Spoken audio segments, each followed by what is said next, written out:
Bonjour et bienvenue sur la chaîne Ici on parlait psychologie. Aujourd'hui on va aborder un terme qu'on utilise mais qui est parfois un peu utilisé à tort. Donc on va se recentrer sur une réalité qui est donc la boulimie. Donc qu'est-ce que la boulimie? Eh bien déjà la boulimie ou boulimie nerveuse, c'est bien un trouble alimentaire qui va se manifester avec les apports en fait en nutriments, en alimentation, qui vont être en très grande quantité et souvent sur une courte période. On va alterner des stratégies de compensation, par exemple des vomissements ou un exercice excessif. Et oui, la boulimie, c'est voilà, pas juste le fait de manger, c'est bien qu'il y ait deux facteurs, la compensation et l'insertion de beaucoup de quantité sur une courte période. Ce mécanisme, il vise à prévenir, bien sûr, une prise de poids et entraîne bien sûr des conséquences psychologiques et aussi physiques, ça peut être très grave. Donc les symptômes, donc il y a une surconsommation alimentaire, mais il y a aussi une très forte préoccupation concernant le poids, donc des vomissements heu, ou d'autres comportements compensatoires. Ça peut être des privations à certains moments, ça peut être, voilà, un excès de sport. On va observer des troubles émotionnels forcément avec de l'anxiété, des signes peut-être dépressifs. Et oui, il y a des problèmes d'estime de soi. Donc, il faut faire la différence entre la boulimie et d'autres troubles alimentaires.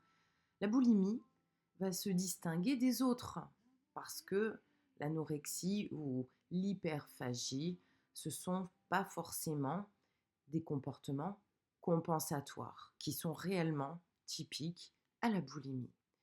Et donc, il peut y avoir purge et suralimentation. On est bien d'accord, vous l'avez compris, la boulimie, il y a deux aspects.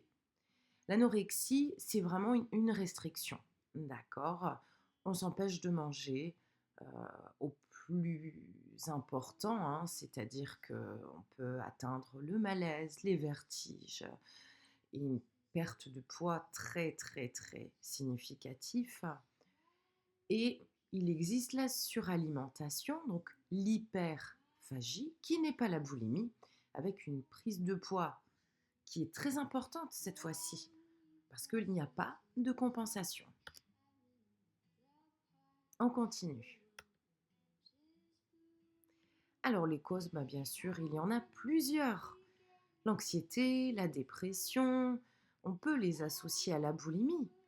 Et puis aussi la pression de performance et l'image de soi qui peuvent aussi, bien sûr, contribuer.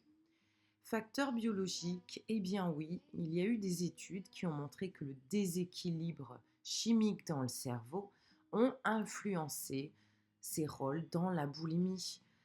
Les gènes peuvent également prédisposer certaines personnes à développer des troubles alimentaires.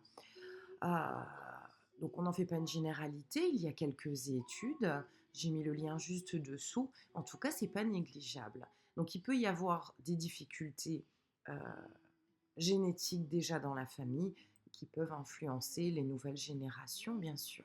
On reste donc vigilant. Alors l'influence socioculturelle, bien entendu, je pense que la plupart d'entre vous, euh, voilà, le pointe du doigt, on a une pression des pairs, les médias aussi qui accentuent des idéaux finalement irréels, parce qu'il y a quand même beaucoup de retouches, faut pas oublier. Le rôle de l'estime de soi, eh bien, malheureusement, les individus vont utiliser des régimes très restrictifs et donc des compensations aussi, on l'a dit juste avant, parce qu'ils cherchent bien sûr à se sentir mieux. Allez, on continue. Alors, les neurosciences, j'aime beaucoup, vous le savez. Donc, les mécanismes cérébraux, ils vont associer la boulimie à un circuit, bien sûr, de neurones qui vont réguler la prise alimentaire. Donc, on a déjà parlé des pensées automatiques, les TCC. Donc, je pense qu'on n'est pas obligé de tout détailler et je vous renvoie à ces vidéos qui sont déjà postées. Donc, il y a bien un plaisir et la récompense liés forcément à l'alimentation.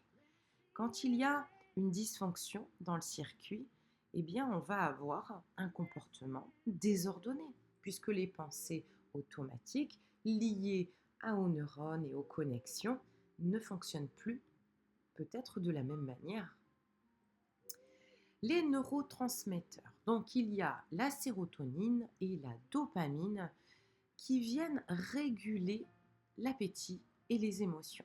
Quand il y a un déséquilibre, on peut avoir des comportements de type boulimique. Et oui, donc ça peut être aussi chimique. Il faut en parler avec le médecin. Donc la relation entre émotion et le comportement alimentaire, il est entièrement lié. Donc bien sûr, il y a les neurones, il y a la sérotonine, la dopamine, c'est vrai. Mais il y a aussi donc les émotions qui vont créer un sentiment plutôt négatif, un cercle vicieux, avec une suralimentation, une baisse d'estime de soi.